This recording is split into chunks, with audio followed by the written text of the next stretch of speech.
Con el objetivo de superar los rezagos en la región sur de México y de aprovechar su potencial productivo y ventajas logísticas, se ha propuesto crear un nuevo modelo de desarrollo. Por esto mismo, se crearon las zonas económicas especiales, en las cuales se ofrece un marco de medidas que garantizan un entorno favorable para el desarrollo de los negocios. Se trata de la primera ocasión en la historia de México que se realiza una propuesta de esta magnitud, con la cual el gobierno prevé generar un mayor crecimiento y productividad en las entidades federativas más rezagadas, con la creación de más de 100,000 empleos. Para explicarnos más acerca de este tema, nos acompañan Abraham Zamora Torres, director general de Banobras. Fue el titular de la Unidad de Productividad Económica en la Secretaría de Hacienda y Crédito Público, así como director ejecutivo de Asuntos Corporativos y de Industria de Aeroméxico. Fue el responsable de liderar la creación del proyecto de zonas económicas especiales en este gobierno. Gerardo Gutiérrez Candiani, titular de la Autoridad Federal para el Desarrollo de las Zonas Económicas Especiales, quien ahora tiene la responsabilidad de ayudar en la transformación de una amplia región en México. Fue presidente nacional de Coparmex y presidente del Consejo Coordinador Empresarial. También ha sido consejero de instituciones como Nacional Financiera, Infonavit, Bancomext, Bancomext, Fonacot y el Consejo Coordinador Empresarial. Gerardo Corrochano, director del país de Banco Mundial para Colombia y México. Es responsable de liderar los equipos que ofrecen soluciones multidisciplinarias de alto impacto que contribuyan a la erradicación de pobreza extrema y el aumento de la prosperidad compartida en ambos países. Ha sido uno de los principales asesores para la implementación de las zonas económicas especiales en México. En vistas al futuro, sus reflexiones serán muy interesantes y los retos que tienen estas zonas recientemente creadas en México. Juan Pablo Castañón Castañón, actualmente es presidente del Consejo Coordinador Empresarial. Ha sido miembro de organismos de representación empresarial desde 1985. Participó durante más de 25 años en Coparmex, donde fue presidente nacional. Fue socio y consejero de Canacintra y de Canaco durante más de 12 años. Es el portavoz de los inversionistas y su punto de vista enriquece el papel de la iniciativa privada en el desarrollo de las zonas económicas especiales. Gerardo Salazar Viesca, director general de Banco Interacciones. Ha sido miembro del Consejo de Administración de Grupo Financiero Interacciones desde 2007 y cuenta con más de 30 años de experiencia en el sector financiero. Gerardo guiará a nuestros panelistas para que juntos entendamos la relevancia de estas nuevas zonas económicas especiales y la trascendencia que tienen para la región y para todo el país. Le damos la bienvenida a todos nuestros invitados. Toma la palabra el moderador de este panel, el doctor Gerardo Salazar Viesca, director general de Banco Interacciones. Muchas gracias, es un tremendo gusto estar con ustedes esta tarde y empezar precisamente esta sesión con un tema que es inspirador. Básicamente es una propuesta de desarrollo económico para el sur del país, en esa brecha que contrasta entre Bajío y Norte y sur, sureste, donde sabemos que una propuesta como esta puede tener resultados muy interesantes. Creo que si hacemos un recuento con dos números y dos indicadores solamente, diríamos que en 1960 en el mundo había alrededor de 500 zonas económicas especiales y hoy en día hay poco más de 4,000. La ubicación es muy dispersa y precisamente para poder iniciar nuestra plática quisiera pedirle a Gerardo Corrochano que nos hable de la experiencia internacional en materia de zonas económicas especiales para encuadrar y poner contexto a esta propuesta de desarrollo económico. Muchísimas gracias, Gerardo. Muchas gracias al Grupo Interacciones por la invitación y es un placer estar con todos distinguidos miembros de este panel. No es coincidencia, creo que el Banco Mundial está involucrado apoyando, acompañando al Gobierno de México en el desarrollo de este programa de zonas económicas especiales. Nuestros objetivos corporativos de aliviar la pobreza y promover la prosperidad compartida creo que son dos elementos fundamentales que están detrás de los objetivos de la creación de estas zonas. Hace unos meses yo tuve la suerte de acompañar a algunos de las personas que nos acompañan hoy en uno de los lanzamientos que hubo de estas ideas en Puerto Chiapas, y mencioné algo que creo que siempre me ha quedado siempre lo he pensado, es que las zonas económicas especiales no son una panacea. El Banco Mundial tiene más o menos 30 años de acompañar a una multiplicidad de países en el desarrollo de zonas económicas especiales, y hay algunos en los que hemos tenido éxitos, algunos en los que no. Creo que el Banco Mundial ha aprendido más probablemente de los países donde hemos tenido fallas o donde las cosas no han salido como se habrían pensado. Pero como Gerardo tú mencionaste, la última vez que el banco hizo una recopilación estadística muy seria de esto, que fue hace ya varios años, habían poco menos de 200 zonas económicas especiales hace más o menos 20 años, y como tú lo dijiste, hay 4.000 o más el día de hoy. En el año 2010 nosotros calculamos que estas zonas económicas especiales, calculábamos ya tenían poco menos de 100.000 personas trabajando. Hoy en día tienen probablemente mucho más de 100.000. En ese momento calculamos que estas zonas económicas especiales representaban el 20% o más de las exportaciones de los países en donde estaban. Entonces, son una realidad. La realidad es que estas zonas económicas especiales continúan desarrollándose en muchos países, y lo importante es aprender de los errores y tratar de hacerlas lo mejor posible. Quiero tratar de centrarme en 4 o 5 ideas centrales. Primero, ¿por qué las hacemos? O por qué el Gobierno de México en este caso tomó la decisión de hacerla. Yo creo que hay 2 razones fundamentales. Primero, porque son una oportunidad. Son una oportunidad de tener conectividad, de tener servicios, de tener regulaciones amigables, de encontrar mano de obra calificada, de tener la infraestructura. La segunda razón es porque ofrecen beneficios a sus inversionistas. Hay que ser claros que esa es la razón fundamental por la que los inversionistas van a querer acercarse a ellas. Creo que no hay que perder de vista estas 2 ideas cuando las hacemos. Nosotros hemos sido testigos como la formulación de políticas en México ha sido muy cuidadosa. Creo que se ha escuchado a los inversionistas, creo que se están analizando cuáles son las principales ventajas comparativas para dónde crearlas y por qué crearlas. Este proceso creo que ha tenido 3 etapas claves que para nosotros también han sido, al menos estamos en este momento un poco en la segunda etapa. El concepto de la zona económica especial, la proposición de valor que se ha presentado tiene que ser clara, y creo que en ese sentido la idea de que México necesita generar un polo de desarrollo en el sur-sureste del país es una proposición bastante clara en nuestra opinión. Hay que continuar con un diseño claro de infraestructura, de incentivos, de regulación simple. Y luego vendrá la etapa de la implementación, que es un poco en la que se está lanzando en este momento. Yo quería resaltar 7 lecciones que creo que el banco ha resumido de hacer un análisis de todas estas zonas económicas especiales. Yo creo que tienen que ser realmente especiales. Cuando se hacen muchas o cuando no son realmente especiales, creo que pierden su sentido. México es un país donde hay un gran desarrollo industrial, sobre todo en el norte del país, y hay que ser claros de que las zonas económicas especiales tendrían que ser vistas como mejor aún en sus condiciones al resto del país. Yo creo que eso es lo que realmente las haría especiales. Creo que no hay que perder de vista que hay que experimentar con ellas. Son en cierta forma unos pilotos, y creo que las primeras que se lancen van a ser muy importantes en ese sentido de experimentación que va a haber que tomar en cuenta durante toda la trayectoria. Creo que hay que mantenerla cerca al sector privado, no hay que perder de vista que al final, como les dije, representan una oportunidad para el sector privado.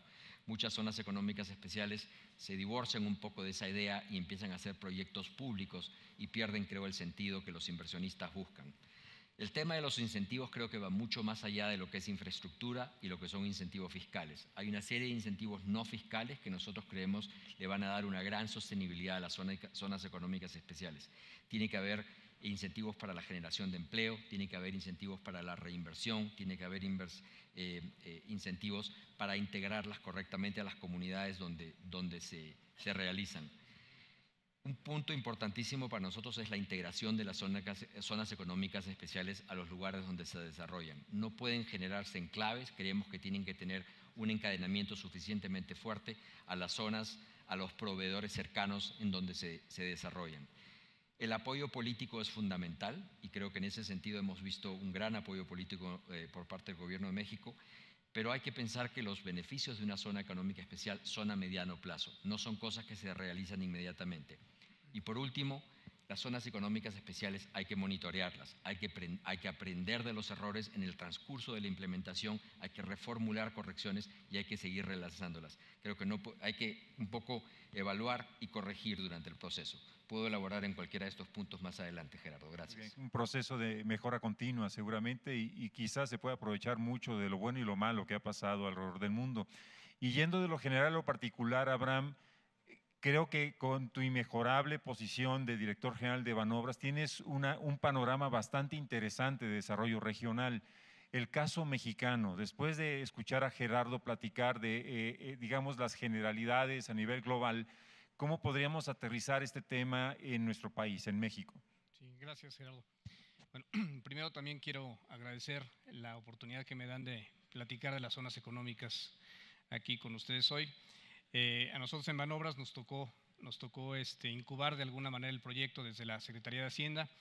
Esto nace de la iniciativa alrededor del programa de productividad, es algo muy importante, como el componente regional del programa de productividad, a fin de incrementar la productividad en una región del país que hoy nos representa más un gasto que una inversión, con la intención de llevar efectivamente inversiones industriales, inversiones productivas y generar riqueza en una zona que hoy no lo genera como quisiéramos. Entonces, esto nace de la Secretaría de Hacienda, de la Unidad de Productividad en Hacienda, y sí, como lo mencionaba Gerardo, acompañados del Banco Mundial, tomamos desde el principio esta iniciativa de hacer algo diferente en esta región, porque veíamos que si seguimos haciendo lo mismo, pues íbamos a tener los mismos resultados. Entonces compartimos con el Banco Mundial la idea de que estas zonas económicas debieran ser en México algo verdaderamente especial.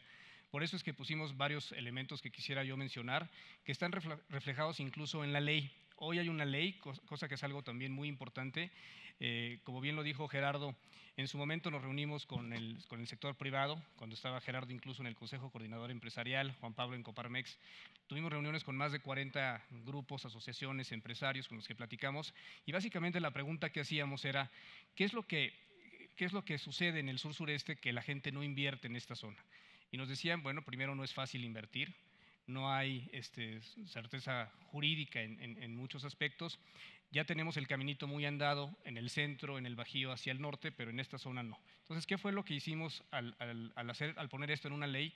Una duda que había muy importante al sector privado es si este iba a ser un proyecto sexenal, un proyecto nada más de la administración del presidente Peña, o si iba a trascender más allá de esta administración, y por eso lo bajamos en una ley en la que, repito, nos acompañó el Banco Mundial en la elaboración y que pusimos primero un elemento que era para darle esa transeccionalidad, primero que estuviera en una ley.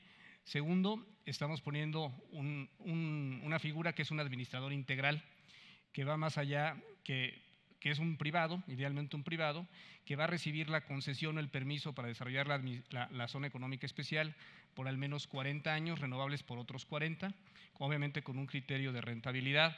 Tiene otro concepto también, que es la ley obliga a firmar un convenio de coordinación entre el gobierno federal, el gobierno estatal y el gobierno municipal.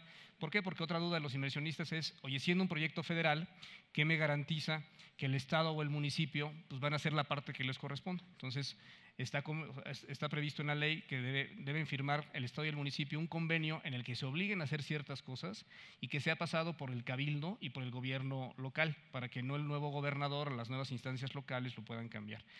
Considera también un programa de desarrollo, es un elemento importante, tiene un instrumento de planeación de largo plazo que está obligada a la autoridad federal, en este caso Gerardo, está obligado a hacer este programa de desarrollo, no solamente para la zona industrial, que es la zona económica como tal, sino para un concepto nuevo y muy novedoso en la ley, que es el área de influencia.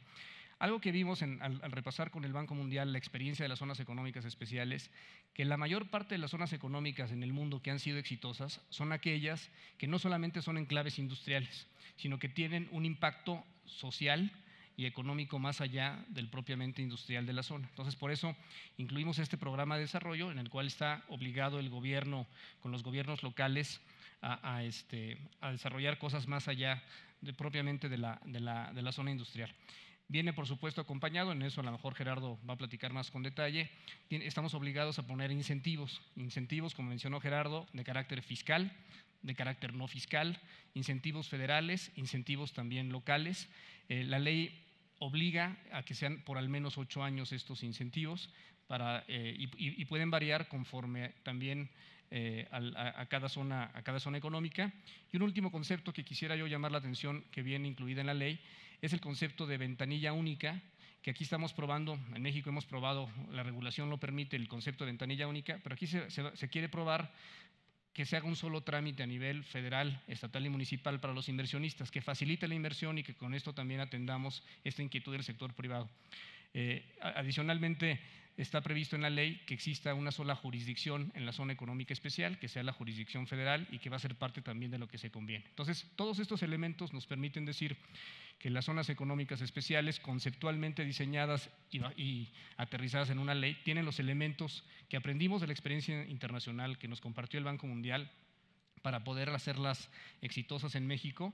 Y el otro elemento es también que estamos previendo que las primeras, las que mencionó y las que el señor presidente, sean en puertos que hoy ya tienen una actividad económica, que tienen una actividad de carácter comercial, y lo que queremos es ponerles una vocación industrial. Entonces, con este elemento legal, con este elemento del sitio, creemos que le vemos capacidad de éxito a las zonas económicas especiales y, por supuesto, creemos que es un proyecto que debemos impulsar para cerrar esta brecha que tú mencionabas y que mencionaba también Gerardo, que hay entre los estados del centro y del norte del país con los del sur. Muy bien, muchas gracias, Gerardo. Y quisiera preguntarle a Gerardo Gutiérrez las modalidades, Gerardo. Alrededor del mundo, al parecer, hemos visto de 7 a 9 tipologías diferentes, pero en México, ¿qué modalidades crees tú que puedan tener mayor éxito? ¿Se han seleccionado ya?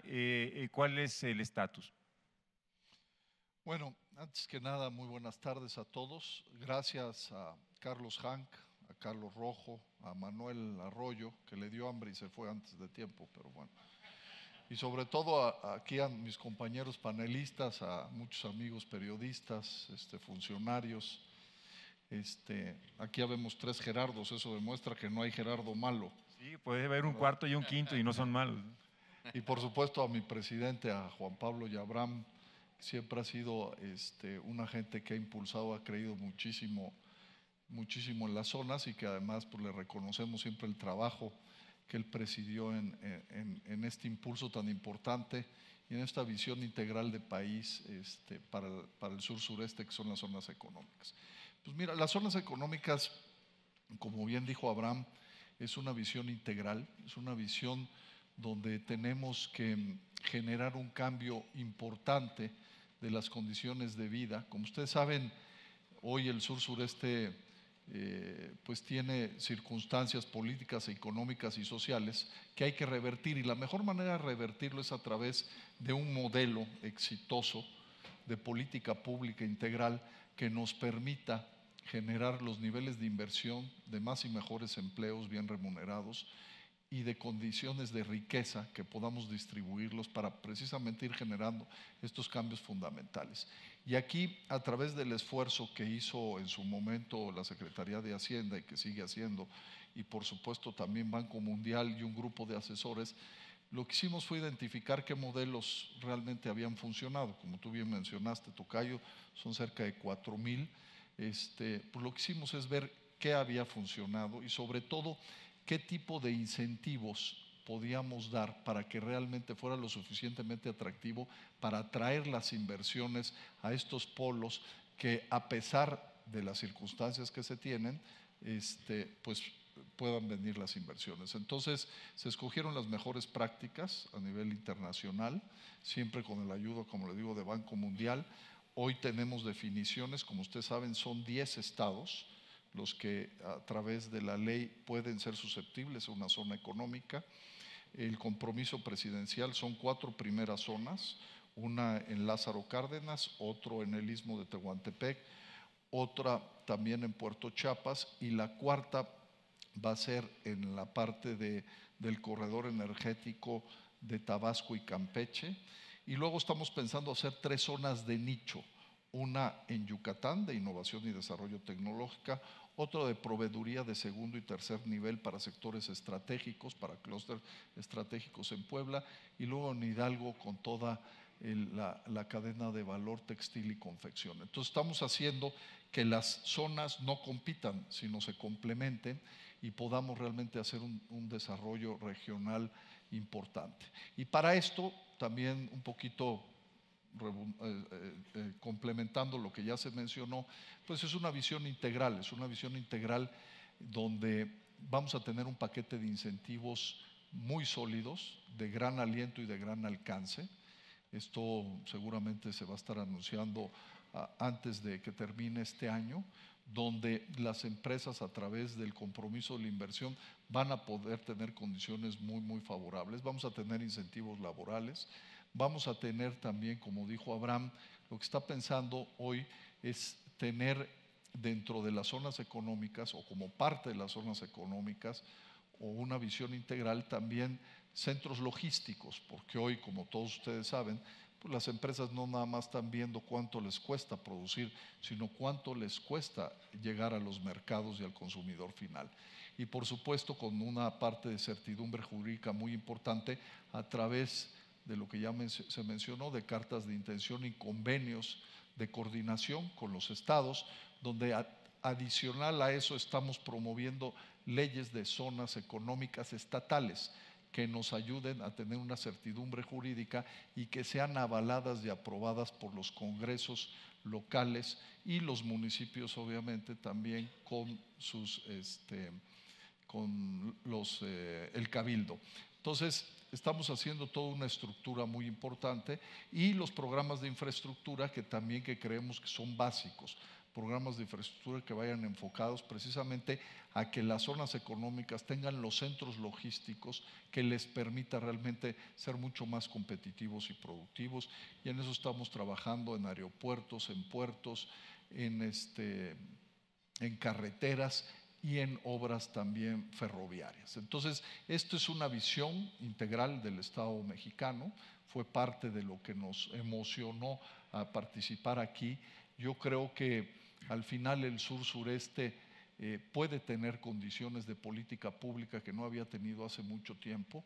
México, durante las últimas décadas, el norte ha tenido programas muy exitosos, como fue el programa de maquiladora, ¿se acuerdan? En los 70s, 80s, el TLC, que también tuvo una repercusión muy importante en el norte y en el centro del país. Y la verdad es que el sur-sureste no ha tenido condiciones tan favorables, y creo hoy de verdad que la parte de las zonas económicas, esta visión integral que le estoy compartiendo, puede y debe de ser una solución muy importante para cambiar las realidades de las regiones y de las poblaciones, como les digo, a través de ese compromiso de la inversión, de la generación de empleos y de la generación de riqueza.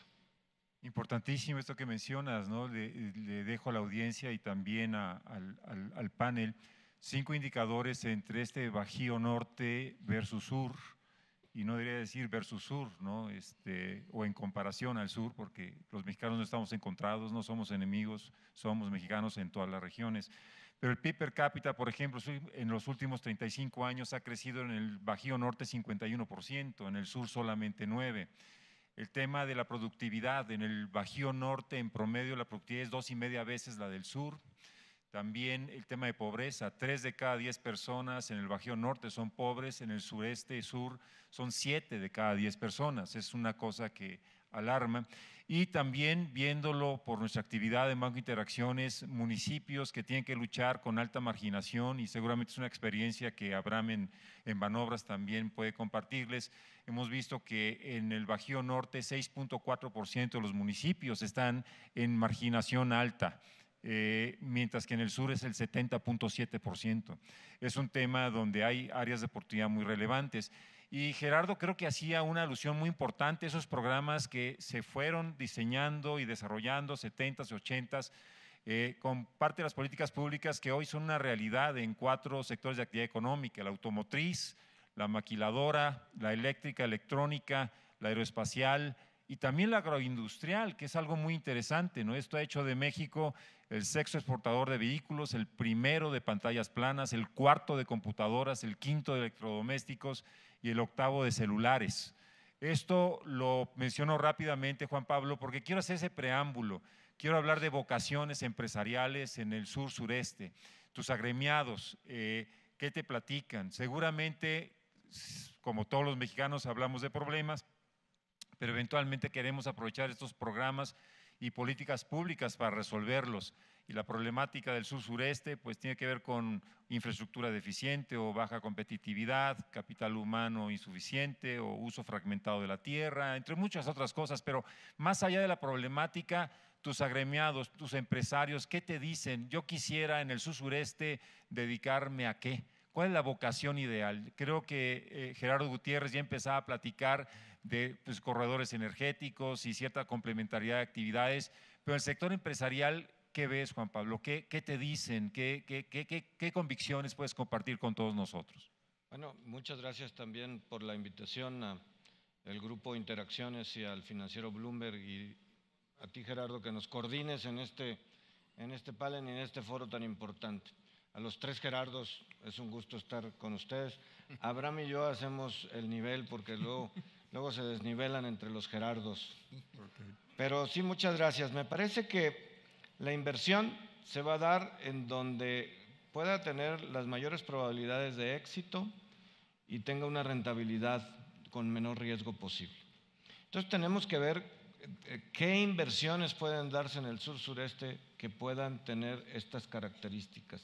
Certeza para la inversión, posibilidades de talento que nutra a las mismas empresas que se pueden establecer ahí, porque sin personas no se pueden establecer empresas y por tanto tiene que haber una atractividad para que el talento pueda incorporarse a las empresas.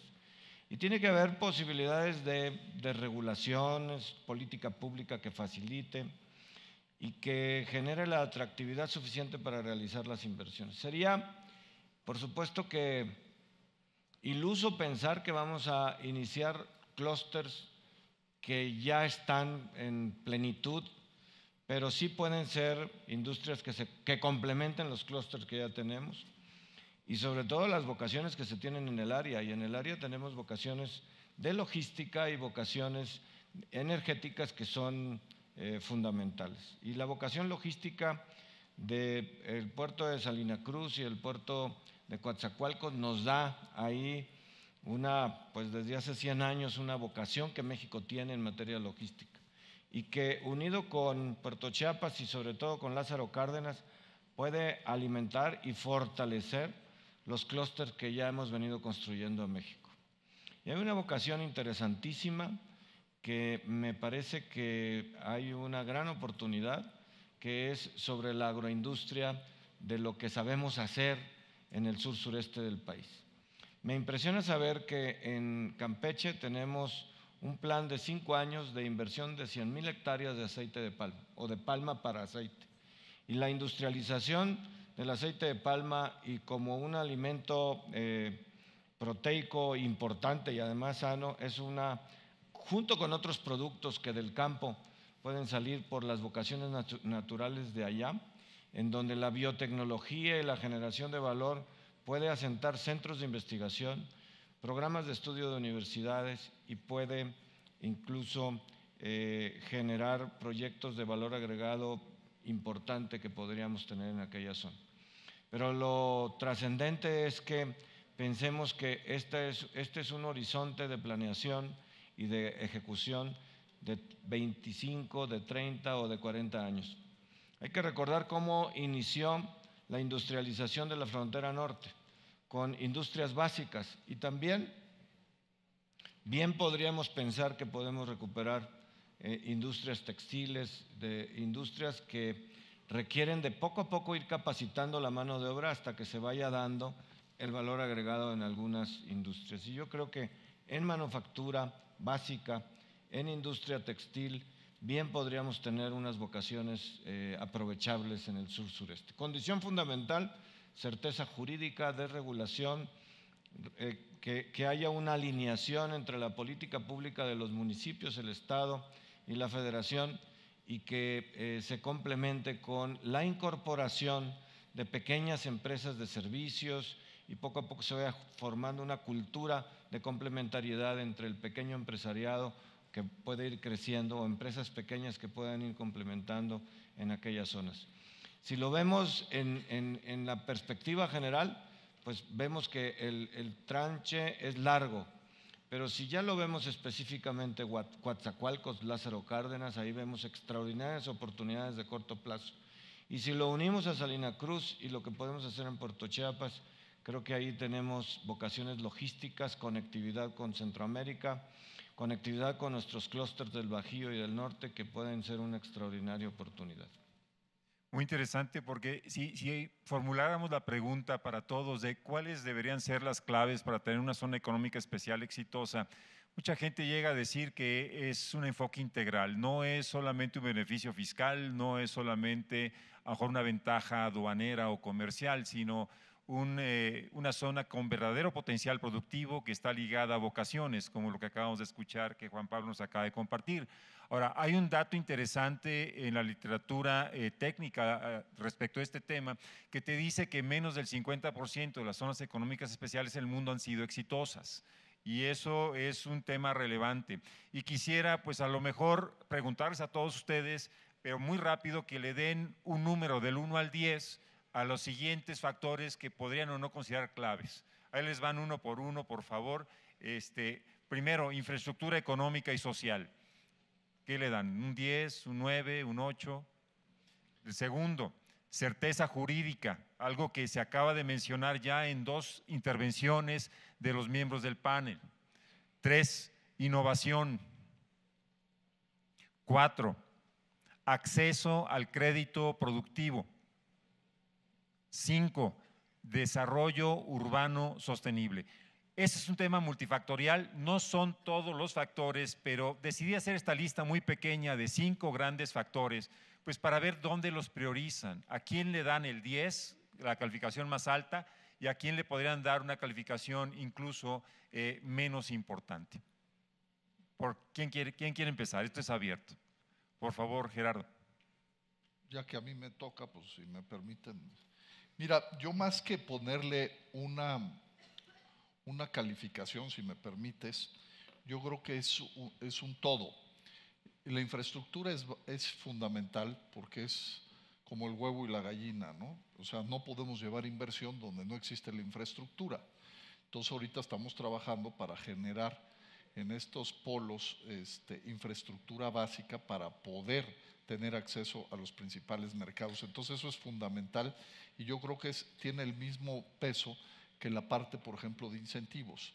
Si no generamos los suficientes incentivos realmente de gran alcance y en esta visión integral del municipio que decía mi presidente, el municipio, el municipio, el Estado y la Federación, pues tampoco tenemos la suficiente fuerza.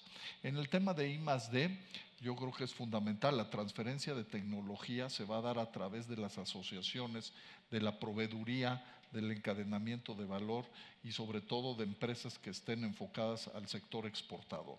Entonces ahí también estamos pensando en que hay una transferencia de tecnología muy importante.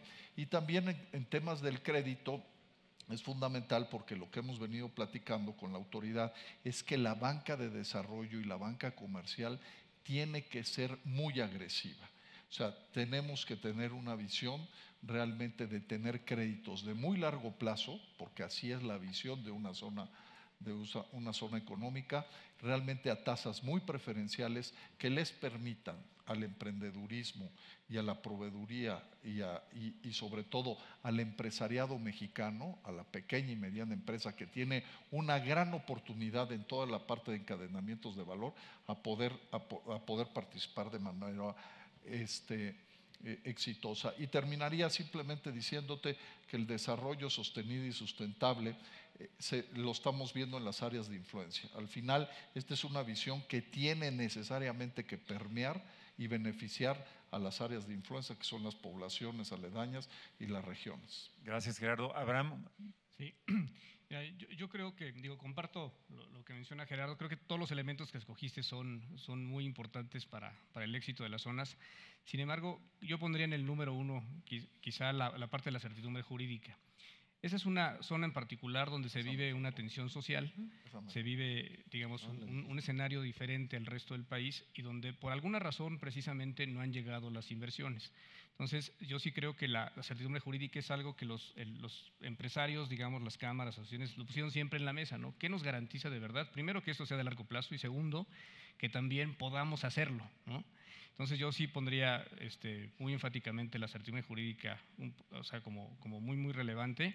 Y ni modo que no mencione la parte del crédito, ¿no? Por supuesto que también creo que el crédito es muy importante para eso. Y como bien mencionó Gerardo, lo que estamos haciendo con la Secretaría de Hacienda es que la banca de desarrollo sea quien apalanque la participación de la banca comercial y del sector privado en las zonas económicas, cada uno de los bancos de desarrollo conforme al mandato que tienen, ¿no? Obviamente en el caso de Banobras, la infraestructura, servicios públicos y financiando los estados y municipios de las zonas. De acuerdo. Juan Pablo, ¿tienes alguna preferencia o...?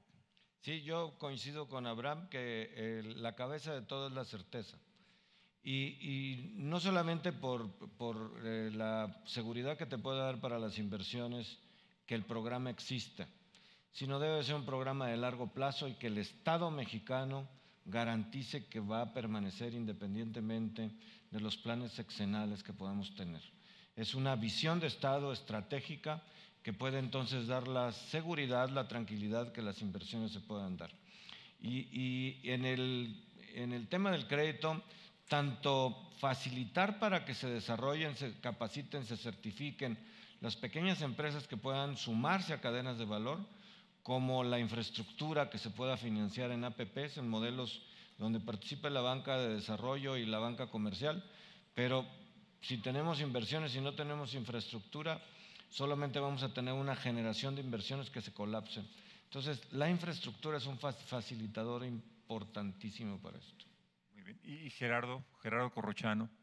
Bueno, Tocayo, decías, yo trataría de dar un paso atrás en tu pregunta, y ya que el Banco Mundial es quien produce muchas de esas estadísticas, yo te diría, el éxito de muchas ha sido definido en función a que han generado empleo y a que han generado exportaciones. Esos han sido dos elementos de medición que tradicionalmente se han visto como elementos de éxito. Los que no han sido de éxito han sido los encadenamientos, que no sea la visión integral que ustedes han repetido correctamente, no se ha llevado del todo y se han generado en cierta forma enclaves. No ha habido un encadenamiento a las comunidades, no ha habido suficiente contenido local, suficiente aportaciones de las regiones donde se realizan. Y lo otro es que han sido estáticas, no ha habido un dinamismo suficiente en el cual se han podido mover a través de la cadena de valor, y al quedarse estáticas en el tiempo eventualmente han fallado. Es un problema fundamentalmente de sostenibilidad. Interesante para encadenar esto, y precisamente haciendo una investigación acerca del tema, se hablan de ciertas alertas o warning signs respecto de iniciativas de política pública como estas. Y entre ellas se dice, uno, ignorar el calendario electoral. Ojalá que esto, como bien decía Gerardo Gutiérrez, pues supere el tema de un sexenio, lo que decía también Abraham, en el sentido de que esta es una política pública y política de Estado y no de una administración particular. Se habla también de que es crítico y señal de alerta el tema de seleccionar un administrador integral, y realmente no tenía yo en el radar lo que Abraham también platicaba, de que los administradores privados son los que eventualmente van a estar llevando esta iniciativa. Se me hace algo muy interesante con los 40+40, ¿no? Hablando de años renovables. El tercero, como punto crítico, también se llega a mencionar de no precipitarse creando cualquier tipo de trabajos, es decir, la prisa para abrir empleos no forzosamente juega con la sustentabilidad de esta política pública. El cuarto, los planes educativos. Dicen que es primero la educación, la infraestructura. Algunos se pelean y debaten mucho si deberíamos primero educar y luego infraestructurar. Quisiéramos hacer todo al mismo tiempo, seguramente, pero ese es un cuarto punto crítico. Y el quinto que se menciona es hacer un plan piloto y luego hacer un rollout, un despliegue. Probablemente es como probar las aguas antes de irse más allá. Y la idea de hablar de lo crítico es tratar de asegurar el éxito. Ustedes tienen una preocupación concreta que puedan compartir con el público, de decir, bueno, sabemos qué se requiere, estamos documentadísimos respecto a las experiencias internacionales, pero en esta ansiedad de hacer que las cosas funcionen en el sur y realmente sacar a México adelante con esas muy importantes vocaciones que ya han mencionado, ¿qué ¿qué es lo que les puede quitar el sueño? ¿Qué es lo que creen es un pequeño detalle que podría realmente echar abajo esto o realmente proyectarlo como una política de éxito con las buenas intenciones y diseño que hasta hoy se han avanzado? Yo podría decir que mi principal preocupación es la politización local. Si en las campañas políticas de los distintos partidos que aspiren a las presidencias municipales, a los congresos locales, incluso las gobernaturas, está el disentir y tener una nueva bandera sobre lo que tendría que ser su zona económica que les corresponde, se nos va a enredar el asunto y va a dejar de tener viabilidad. Esto debe ser una política de Estado que hoy determinemos y por supuesto darle la frescura que Gerardo establece, pero al mismo tiempo no perder la visión de largo plazo que estamos pretendiendo. Abraham. Sí, yo también tomaría un poco lo que menciona Juan Pablo. Creo que es fundamental ver esto, como bien lo ha mencionado también Gerardo Corrochano, como que es algo de largo plazo. Y yo creo que un temor muy importante es que los gobiernos, este gobierno, los siguientes gobiernos pierdan un poco la paciencia, ¿no? Y con eso se abandone el proyecto. ¿Por qué? Porque no hemos llevado o no hemos logrado en la historia, digamos, en 500 años llevar industria a estas zonas, y probablemente las industrias iban a llegar en 50, 60 años. Lo que queremos con este proyecto es que lleguen en 20 o en 30. Pero sí es un tema de verdad de que no se pierda la paciencia, que seamos constantes en esto. Por eso es que estructuralmente la ley menciona lo que bien decías, el que exista un administrador integral, ¿no? Idealmente privado, donde venga un socio operador, como son los grupos aeroportuarios, con un socio operador, socios inversionistas internacionales, socios inversionistas locales, que le den esta transaccionalidad al proyecto y que de verdad hagan que se despolitice, como mencionaba Juan Pablo, y que seamos constantes, ¿no? Muy bien. Gerardo Gutiérrez. Fíjate que hay dos cosas, uno que es un reto y otra una preocupación. La formación de capital humano, ese es bien importante, que ahí tenemos un reto muy importante. O sea, si podemos formar capital humano a la misma velocidad que las necesidades que se vayan requiriendo de la demanda, yo creo que podremos hacer mucho. Y ahí estamos trabajando ya para hacer un programa de repatriación a través de incentivos de capital humano, porque hay mucha gente, y yo no comparto y lo digo, hay mucha gente en este país que piensa que la gente del sur-sureste no tiene las mismas capacidades como trabajador que las del norte, y yo creo que es totalmente falso. Es un tema de circunstancias, de educación y de otras. Entonces, yo creo que ahí tenemos un gran reto, la formación de capital humano y cómo vamos a atraer ya el capital humano que ya existe del sur-sureste a que regrese a su tierra y cómo vamos a capacitar y a formar para que entren las nuevas generaciones. Y el segundo, que a mí sí, ese sí es no es un reto, sino es una gran preocupación, es la seguridad. Porque el entorno de seguridad en el sur-sureste se ha venido siendo más complejo. No nada más ya es un tema de crimen organizado, sino tenemos problemas sociales, tenemos problemas de sindicatos, tenemos problemas también de crimen organizado, que ya de alguna manera, inclusive de guerrilla, que se han venido entrelazando, que ya hace muy complejo la situación. Entonces el tema de seguridad a mí sí me preocupa, pero yo estoy convencido que en la medida que podamos ir detonando y generando riqueza y generando oportunidades y empleos, todo este tipo de problemas los vamos a ir solucionando a través, como decían tanto Juan Pablo como Abraham como Gerardo, con una visión de largo plazo y con un proyecto de las zonas y de nación pues mucho más integral. Muy bien. Gerardo Corrochano, por favor. Comparto todos los elementos que se han mencionado de prisa, de política de Estado, de capital humano, de acuerdo con todos. Yo tengo uno adicional que creo que nosotros siempre solemos compartir las autoridades mexicanas. Yo creo que el que mucho abarca, poco aprieta. Yo creo que hay que generar una dinámica ganadora y concentrar esfuerzos en generar resultados tempranos en algunas de las zonas inmediatamente, antes de expandir esto de una manera general. Como yo lo mencioné antes, hay que evaluar, hay que reformular, hay que corregir. Y eso hay que hacerlo con una mentalidad de piloto. Yo creo que hay que concentrar los esfuerzos en algunas de las zonas principales. Ok, gracias. Ahora, lo curioso, y tratando de darle un poquito de datos también a la audiencia, Se dice, o mucho se dice, Gerardo, que la primera zona económica especial se creó en 59 en Shannon, en Irlanda, de acuerdo a alguna literatura. Hoy hay más de 130 países operando 4,000 zonas económicas especiales. Curioso también compartir de que entre el 60 y el 70% del empleo que generan en el mundo las zonas económicas especiales son para mujeres. Este es un tema de género también muy relevante. Un tercero, esto viene a contrastar empíricamente lo que ya se ha vertido por parte del panel. En los 80s, las emisiones privadas de las zonas económicas especiales eran solo del 25%, el 75% estaba en manos del gobierno. Hoy en día es el 62%. Las zonas económicas especiales están siendo gestionadas por autoridades del sector privado. Se dice también que hoy día las zonas económicas especiales están generando 200,000 millones de dólares de comercio anual y que están creando 40 millones de empleos directos. Probablemente estamos sumando a las de la India y a las de China en esa estadística. Y bueno, y casi todas básicamente se dedican a temas de industria, montaje, manufactura, agroindustria. ¿Ustedes creen que el turismo tenga cabida aquí? Relacionarse, vincularse a esa cadena de valor tan dinámica en el sur como es el turismo. ¿Creen ustedes que eso pueda tener futuro? Gerardo. ¿Yo? Pues tú eres el mero mero. Mira, dentro de la parte de las zonas económicas no está incluido el turismo y el servicio dentro de las zonas, pero sí es una gran área de oportunidad en las áreas de influencia.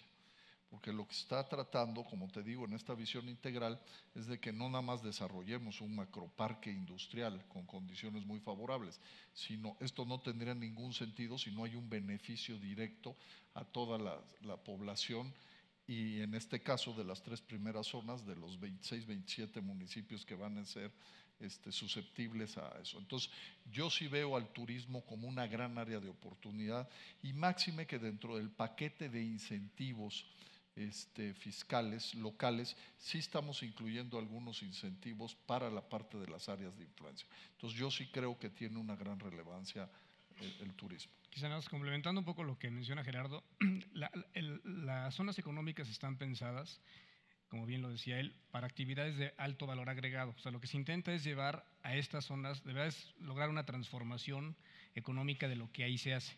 Por eso la acción deliberada del Estado está pensada para actividades industriales. Pero como bien dice Gerardo, pues la intención es que al generarse más riqueza, mayor actividad económica, se van a generar, por supuesto, demanda por otros servicios. Entre ellos, por supuesto, la parte turística y servicios complementarios a las propias zonas. Sería un impacto indirecto. Hay sustancia en reportes periodísticos que dicen que cuando vino el premier chino Xi Jinping a México, se habla de nanotecnología y de una cooperación a 5 años con el gobierno mexicano para apoyar el desarrollo de las zonas económicas especiales, ¿o es una versión infundada? Abraham, que fue el encargado de los chinos durante mucho tiempo. Ya, los chinos han ofrecido en distintas áreas su experiencia, digamos, en zonas económicas, tanto en la parte de hacer programas de desarrollo, la parte logística también han ofrecido participar en la parte logística, en infraestructura ferroviaria, y sí han también identificado vocaciones por zona, incluida la parte de nanotecnología, ¿no? Perfecto, muy bien.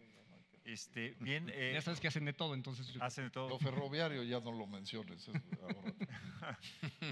bueno, no jaló. Para efectos de cerrar el panel, ¿alguna conclusión simplemente para redondear? ¿Comentario de cierre? Pues bueno, primero, muchas gracias por invitarnos y por tener dentro de este foro este tema tan relevante para el futuro de México. Es importante que estemos todos unidos en una visión de que debemos desarrollar México de una manera integral, como bien lo decías tú en la introducción.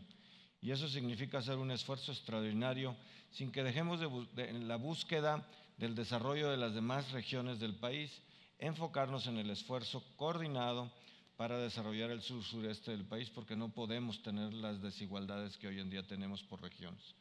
Por otro, dejar claro que el sector privado estamos comprometidos. Es decir, en esta visión de Estado no solo es el gobierno ni los tres poderes de la Unión que generan condiciones de política pública y certeza para desarrollar la zona. Somos los empresarios también los que estamos desarrollando en nuestro compromiso los canales para que las cosas se vayan dando. Y ahí debemos de tener claro que como empresarios estamos buscando que se den las cosas de manera integral para esta zona y con una visión de largo plazo. Gracias, Juan Pablo. Gerardo Corrochano, por favor. Bueno, nada más volver a agradecerles por la invitación. Yo creo que en nuestra participación de acompañar al gobierno mexicano hemos trabajado muy de cerca con Abraham desde el comienzo en que esto se conceptualizó y ahora con Gerardo Gutiérrez también.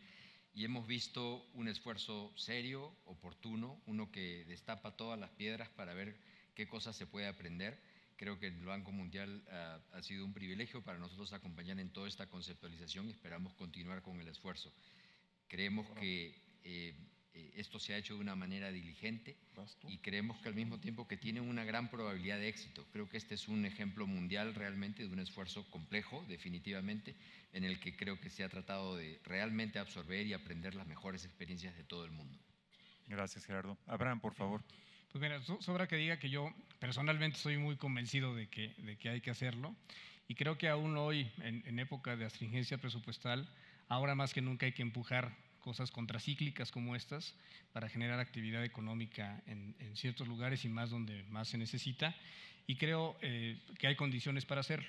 No solamente las condiciones legales que hemos mencionado que tiene hoy la Ley de Zonas Económicas y el entorno, sino otras condiciones que ha propiciado el propio gobierno federal, el gobierno del presidente Peña, como la propia estabilidad macroeconómica. Somos un país que no obstante la coyuntura internacional se distingue por tener una estabilidad macroeconómica importante y también porque se generaron en esta administración federal también nuevas oportunidades de inversión en sectores donde antes no había y que también se pueden traducir en oportunidades para estas zonas.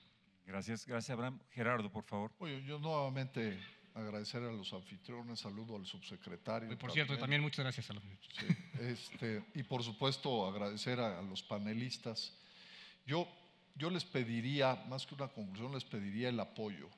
Yo creo que tenemos un solo país y hay que empujarlo todos. Hay un gran compromiso, no podemos, como bien se dijo, seguir con dos visiones diferentes, un país partido, porque al final entonces no vamos a lograr el México que muchos hemos luchado, que es un México democrático, justo, libre, de oportunidades, de vida digna.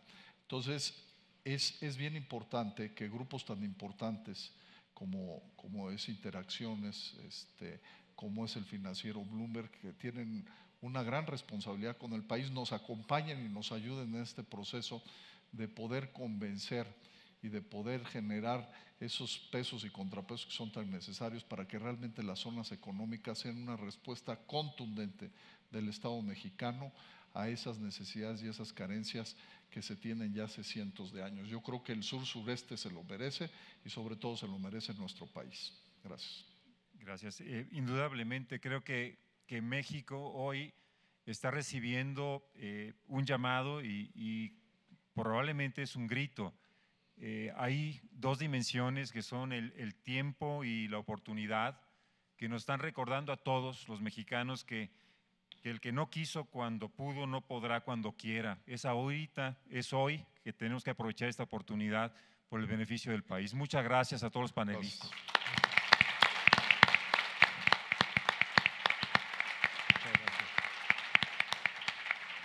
Gracias, Tocayo.